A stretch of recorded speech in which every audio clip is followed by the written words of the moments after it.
Hi everyone, today we are continuing in section 8.1. So this is going to build off of what we talked about in the last lesson. And we're talking about the quadratic function. So today we're going to start looking at the graphs in a little bit more detail. We're going to graph some quadratic functions using a table of values. And we're going to learn why the graph looks the way that it does. So if you remember from our last lesson, we talked about how a quadratic function is a nonlinear function that has a degree of 2. So you're going to see something like this x squared in the equations. And we talked about how the graphs of those functions create this U shape called a parabola. So today you're going to realize why this U shape is actually happening, and we're going to look at some different graphs of this function. So let's go ahead and get started. So to start, we're going to graph this function here. This is the most basic version of a quadratic function. So it says f of x equals x squared. And remember, f of x is the same thing as just y equals. It means the same thing. So this is y equals x squared. And for now, we're just going to use a table of values to graph this function. This is something that we've done in the past. You are going to choose some x values. You're going to choose some inputs here. And then you're going to plug in the inputs to get the outputs. And then we'll graph each of these as an ordered pair. So let's go ahead and start. Typically, when you choose your inputs, I would like to choose some negative numbers, some positive numbers, and then I always use the number 0. So I am going to use -2 all the way up to +2, just to give a good spread of this graph. So we're going to use these as our x values, and then you'll just take each of these x values and plug them into the function. So if I want to figure out what f of -2 is, I will just replace the x with -2. So we're going to do -2 squared, which remember, when you square numbers, it means you multiply them by itself. So it's going to be -2 times -2, which is +4. And then we'll just do this for all of the other ones. -1 squared, that's the same thing as -1 times -1, which is 1. 0 squared is just 0. And then 1 squared is 1. 2 squared is 4. So as you can see, it kind of follows a pattern. It goes from 4 to 1 to 0, and then it goes back to 1 and back to 4. That's because we're squaring the numbers. And if you square a negative number, you're going to get the same answer as if you squared a positive number. So let's go ahead and graph this function now. Okay, so the first ordered pair is -2, 4. So that's going to be right here. And then -1, 1, 0, 0, +1, 1, and then +2, 4. And if we connect these dots, as you can see, it makes that parabola shape that we talked about last time. So the reason why it makes this U shape, it's because of how the function works. It's because we're squaring the numbers, right? So -2 squared is the same thing as +2 squared. So it just creates this mirrored image on both sides. Okay, so this is how a parabola is graphed, and this is what those functions will typically look like. Now this quadratic function in particular, the one we just did, y equals x squared, this is called the quadratic parent function. We call it the parent function. This is some new terminology. You're going to start seeing this a lot in algebra, and you're going to see this more in algebra 2, but a parent function is kind of like the starting point. Think of it as the most basic version of a quadratic function. It starts right in the center, it's perfectly symmetrical on both sides, it hasn't been shifted left or right or up or down, it hasn't been stretched, it's just the most basic format of the quadratic function. So I'm going to go ahead and give that a definition here. The quadratic parent function, so the phrase parent function means the most basic form.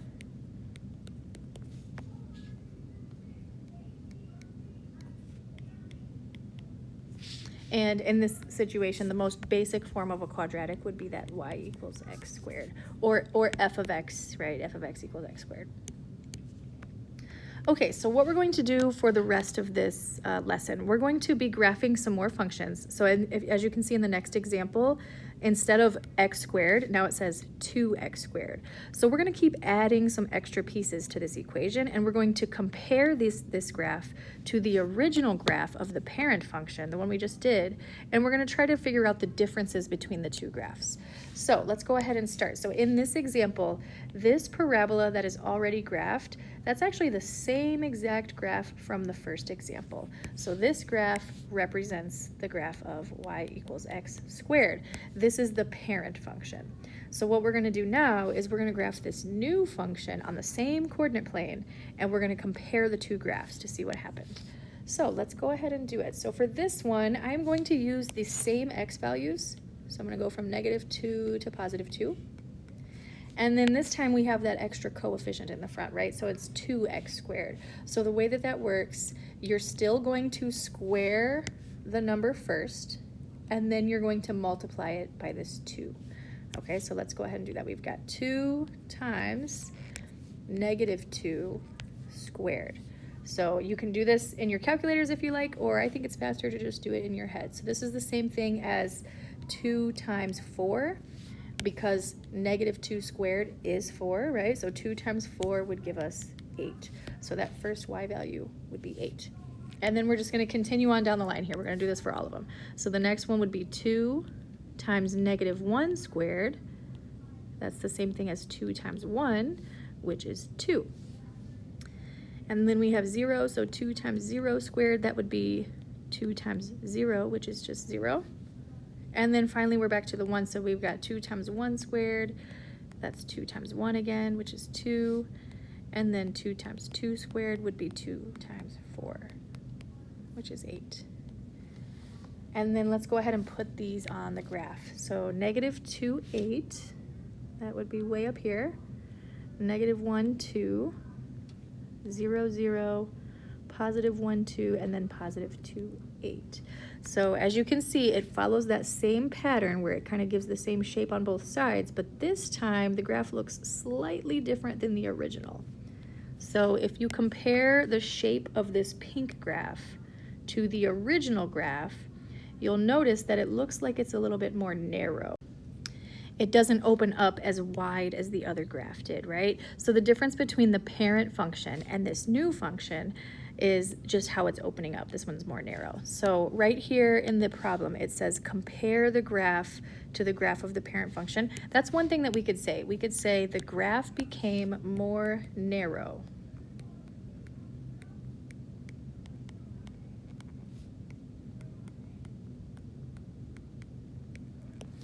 And when this happens, it's called something. So these are called transformations. When you take a graph and you change the way that it looks, it's called a transformation. We talked about that briefly earlier in the school year.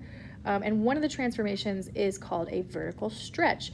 This is an example of a vertical stretch. So the reason why it's called a stretch, I want you to imagine taking this black graph here, so the black one, and I want you to imagine just kind of taking both ends of it and pulling straight up vertically. The best way to think of this is think of a rubber band. If you have a rubber band that looks kind of like this right here, this oval, and if you were to pull it on the top and bottom vertically, that rubber band would get more narrow, almost to the point where it's straight, right? That's what happens with a vertical stretch. It's going to get more narrow. So this is called a vertical stretch. I'm going to write that down too. This is a vertical stretch. Eventually, you're going to start using this vocabulary to describe functions. So anytime it gets more narrow like that, we're going to call that a vertical stretch. Okay, let's move on to the next example. All right, so in this example, we have another coefficient on the x squared term, but this time it's 1/2 instead of +2. So on the previous example, the coefficient, I'm going to write that equation down. The one we just did was y equals 2x squared. The coefficient, that number is called a, by the way. This is something we learned in the previous chapter. The coefficient of x squared in a quadratic polynomial, we call that letter a. So we did one on the previous page where a was greater than 1. So it was 2, right? Bigger than 1. And when we made the a bigger than 1, what happened was that the graph got more narrow. It got stretched vertically. So now we're going to see what happens when we have a coefficient that is smaller than 1, something that's between 0 and 1. So it's not going to be negative, it's just going to be something between 0 and 1. So like this example here, 1/2. So we're going to see how that impacts the graph. So once again, we have this parabola that's already graphed here. This is the parent function. This is that one we did on the very first example. This is y equals x squared. And we're going to graph the new function, and again, we're going to compare it to this one and see what happened. So let's go ahead and do that. I'm going to go ahead and use the same x values here. So -2, -1, 0, 1, 2. And then we're going to plug all these numbers in just like we did before. So we've got 1/2 of -2 squared. So remember, always do your exponents first. So this would be 1/2 of 4, and 1/2 of 4 is 2. So that's our first y value. Okay, next one we're doing -1. So we're going to do 1/2 of -1 squared. That would be 1/2 of 1. 1/2 of 1 is just 1/2 or 0.5. So I'm going to write 0.5. And then now we're doing 0. 1/2 of 0 squared would be 1/2 of 0, which is 0. And then finally these last two here, 1/2 of 1 squared, that's the same, this is going to be the same exact answer as the one that we got for -1, because it's going to be 1/2 of 1 again. So that will be 0.5. And then this last one, this is going to be the same answer that we got for the first one, because this is the same thing as 1/2 of 4, which is 2. Okay, so let's go ahead and plot the points. So -2 to +2. -1 only goes up to 0.5, so I'm going to plot it right about there. And then we have 0, 0, and then +1, 0.5, and then +2, +2. Okay, so let's go ahead and connect these. So here's our parabola. And if you compare the shape of this one to the original one, as you can see, this one got more wide. It opens up wider than the first one, right? So I'm going to go ahead and describe that comparison there. So we'll say the graph became more wide. And instead of a vertical stretch, this is actually called a vertical shrink. And I want you to imagine that this original graph here, imagine that it got pushed downward. So again, think about that rubber band. If you have like a stretchy rubber band, something in like an oval shape, if you were to push downwards on it in both directions, it's going to kind of flatten out and it's going to get wider and wider. So that's the reason why this graph opens up more wide.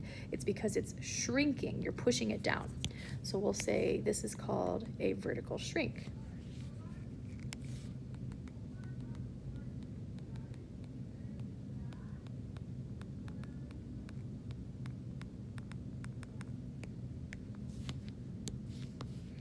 Okay, so let's go ahead and quickly summarize before we move on to the next example. So on the previous page, we talked about a vertical stretch. Over here, this one was the stretch situation. The graph got more narrow, and that's because it's being stretched, it's being pulled upwards, right? And then the stretch always happens when your A value is bigger than 1. When the A value is smaller than 1, such as this one, right, 1/2, it's not going to stretch, it's actually going to shrink. So it's going to get pushed down and it's going to open up more wide like this, okay? And then finally, in this last example here, we're going to talk about what happens when your A value is negative. So negative A values are also going to do something to the graph. So let's go ahead and explore that. In this example here, the A value is -1. I want you to think of that as a -1. So we're going to do x squared, and then we're going to multiply that by -1.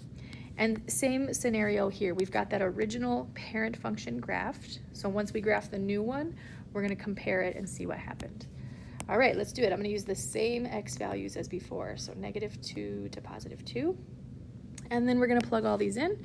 So we've got -1 times -2 squared. So we're going to do exponents first. -2 squared is 4. So this is going to be -1 times 4, which gives us -4. So the first y value is -4. All right, same thing for the rest of these. -1 times -1 squared. That's going to be -1 times 1, which is -1. And then we have 0. -1 times 0 squared, that's -1 times 0, which is 0. And then finally we have these last two. If you've figured out the pattern by now, you probably don't even need to plug these in. You know what they're going to be. This one's going to be the same as the other one we got. So this would be -1 times 1, which is -1. And then this last one is going to be -4. All right, so let's go ahead and plot these points and compare it to the original graph. So -2, -4, that would be down here. -1, -1, 0, 0, +1, -1, and then +2, -4. And then let's connect them. All right, so as you can see, this time the graph flipped upside down. It actually looks identical to this first one, like as far as the size and the shape goes. It opens up the same way, it's the same exact size. It's not getting any wider or more narrow or anything. It's just flipping upside down. So that's what we can describe our comparison as. We can say the graph flipped upside down.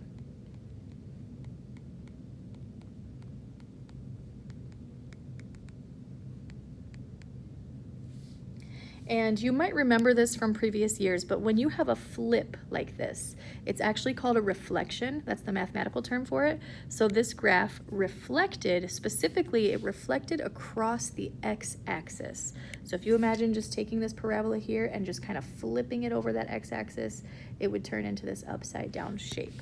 So we're going to go ahead and write that. This is called a reflection in the x-axis.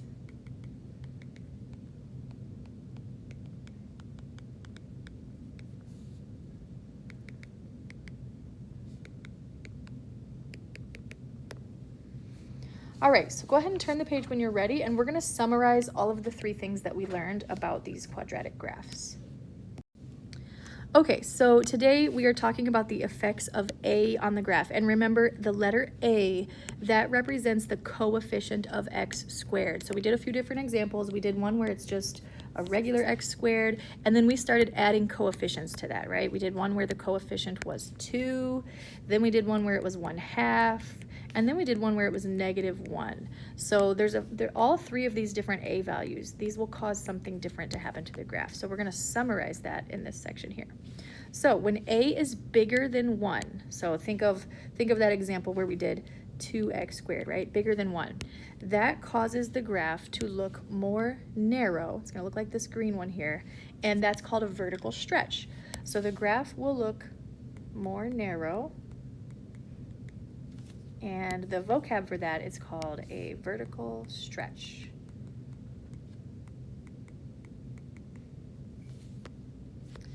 Okay, so when the graph, or when the A value was smaller than 1, so something between 0 and 1, think like fractions or decimals that are smaller than 1, the graph is going to look more wide. So it's going to look like this blue one right here. It's going to open up more wide. The graph will look more wide, and this is called a vertical shrink because it's getting pushed down. Vertical shrink. And then finally, when the A value is negative, it is going to cause the graph to flip upside down. So the graph will be flipped, and the correct vocab for that, that's called a reflection. Specifically, it is a reflection across the x-axis. Okay, so we're going to do a few more examples. We're going to graph the function. We're going to compare the graph to the original. Now you'll notice on this section here, the original parent function is not on the graph. If it helps you to have it there, you could put it there. And the parent function is pretty easy to graph. Remember, the parent function is just y equals x squared. So it's going to start at 0, and then if I were to plug in 1, it would be 1 squared, which is 1. So if I go over 1, it would go up to 1. Now if I plug in 2, 2 squared is 4. So that means 2, 4 would be on the graph. And you could keep going if you'd like. Like you could plug in 3. 3 squared is 9. So that means 3, 9 would be on the graph. And then the other side of the parabola would match the first side. So you can kind of just, once you have a few points, you can just kind of eyeball it. So this next point, see how it's 2 away? So we could go 2 away over here. And then this other point would be here. So this parabola, the one I'm doing right now, this is the parent function. It's not the one that we're actually supposed to be doing. The one we're supposed to be doing is this one. But sometimes it's helpful to have that parent function there so that you can compare. So it's y equals x squared. And then now we're going to do the new function. So let's go ahead and plug all these numbers in. So we're going to do 1/3, that's what the a value is, 1/3 of -6 squared. Now, if you need to use calculators for this, you can. I'm going to continue to do it just by hand. So -6 squared is 36, and then 1/3 of 36, think of that as 36 divided by 3. That's all it is, 36 divided by 3. That would be 12. So that's the first one. And then the second one, same thing, 1/3 of -3 squared. That would be 1/3 of 9, and 1/3 of 9 is 3. The next one's 0. So we've got 1/3 of 0 squared. That's just 1/3 of 0, which is 0. And then as you can see, these are going to follow the same pattern. See how it's 3, 6, and these ones were -3, -6. So it's going to be the same numbers here. So this one would be 3, and then this one would be 12. And then we'll go ahead and plot the points here. So -6 goes up to 12, -3 goes to 3, 0, 0, +3, 3, and then +6, 12. So the graph looks more wide if you compare it to the original one. And instead of using the phrase more wide, we're actually going to use the correct terminology here. So whenever this happens, this is called a vertical shrink. So that's what we're going to write, vertical shrink.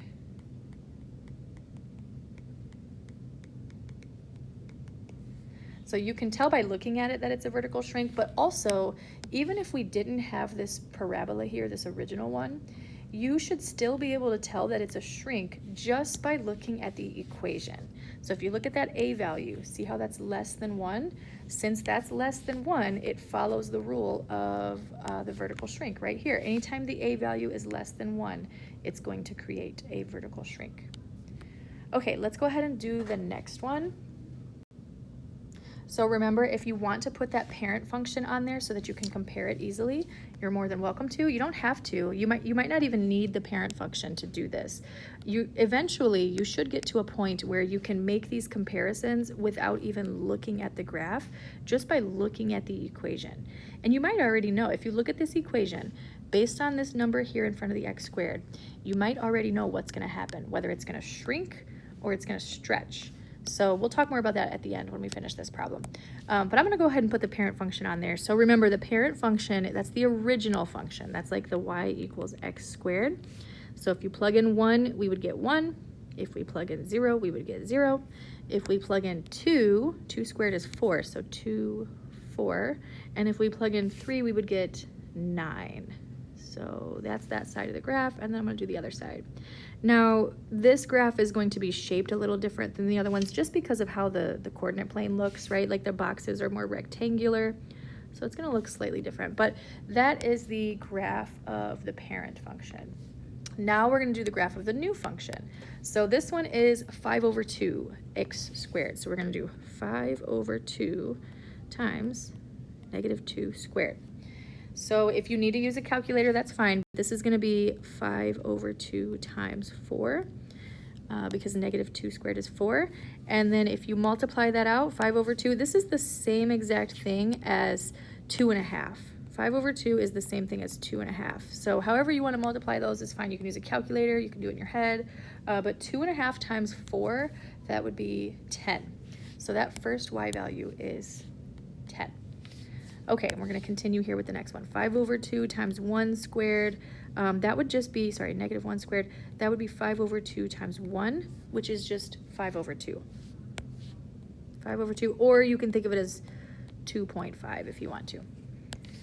All right, and then 0, 5/2 times 0 squared, that's just going to be 0. And then again, these other two are going to follow that same pattern as the first two. Okay, so let's go ahead and plot these. So we've got -2 to +10.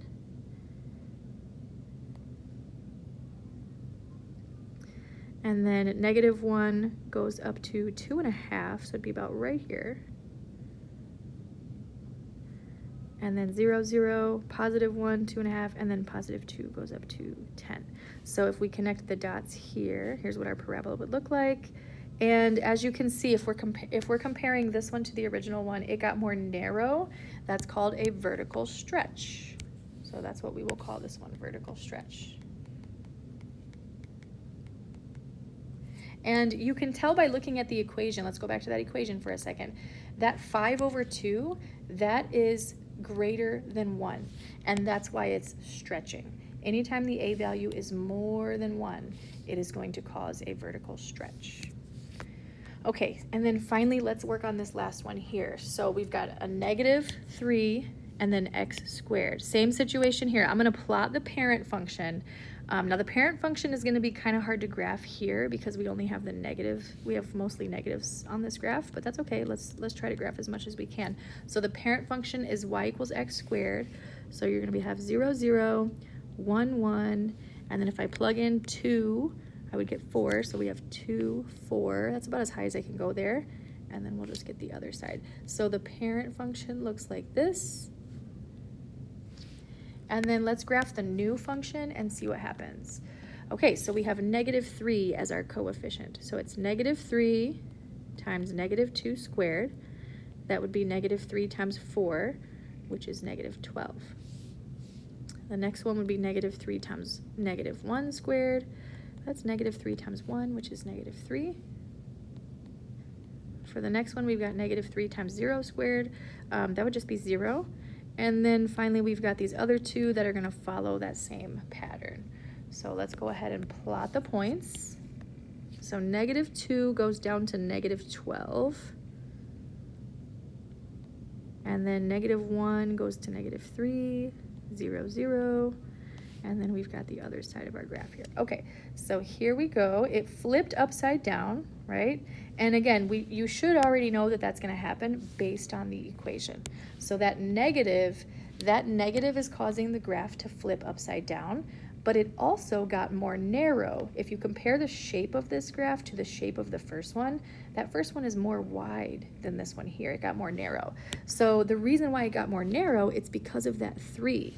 So think of this as two separate transformations here. The negative is causing it to flip, but that 3 is causing it to stretch. It's getting more narrow. Okay, so we have to write both of those to answer this here, because they're asking you to compare the graph to the original function.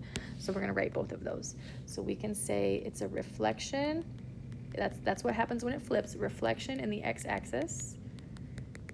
And it's also a vertical stretch because it got more narrow. Okay. Let's take a look at our last examples on the back page here. We're going to do some real-life applications.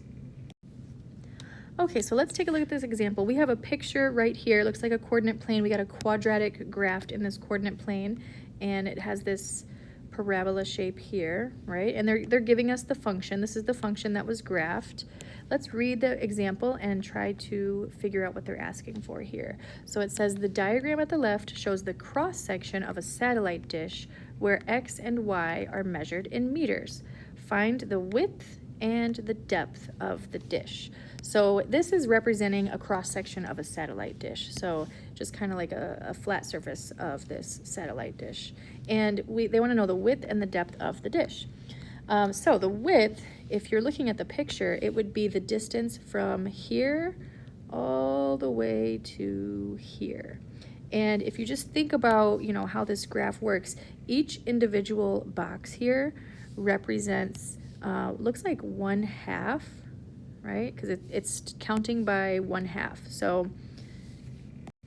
So each individual box here represents half of a meter. That's what this is being measured in meters.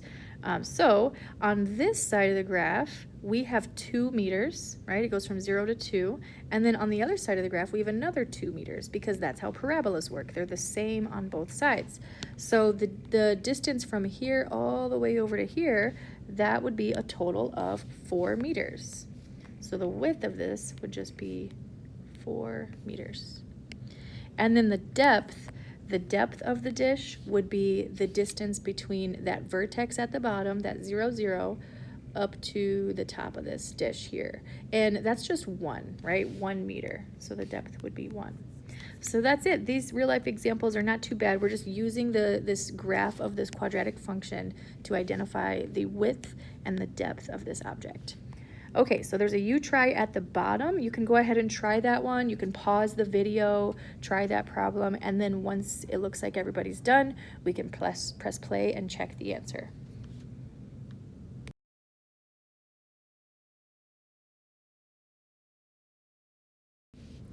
Okay, so here's the answer to that problem. It's very similar to the other one. So it says this represents the cross-section of a mirror that's shaped like a parabola, and then they want you to find the width and the height. So the width is this horizontal distance here. It goes from -4 on the x-axis to +4. So that's a total of 8, right? 8 spaces, and it's being measured in feet. So the width would be 8 feet. And then the height would be this green line here from the vertex to the top. That's just one box, so that would be 1 feet. All right, that is it for the notes. You can go ahead and start the homework.